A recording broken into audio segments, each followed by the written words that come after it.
ভাই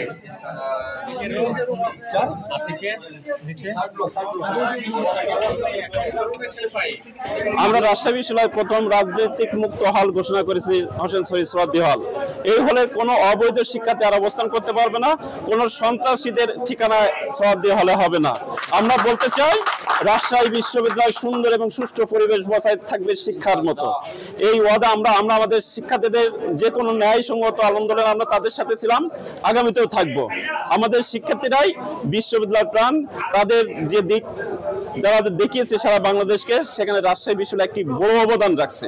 আমরা মনে করি আমাদের এই শহীদ শামসুজ্জোহা যে স্মৃতি বিজড়িত যে ক্যাম্পাস, সেই ক্যাম্পাসে কোনো ধরনের বিশৃঙ্খলা বা সন্ত্রাসীদের কোনো সংযুক্ত রাজনৈতিক সংগঠনের ঠাঁই হবে না। আমরা প্রায় 25টা রুম তল্লাশি করেছি, সেখানে প্রায় দেশি অস্ত্র সহ বিদেশি মদের বোতল সহ আনুষঙ্গিক অন্যান্য জিনিস আমরা সেখানে উদ্ধার করেছি।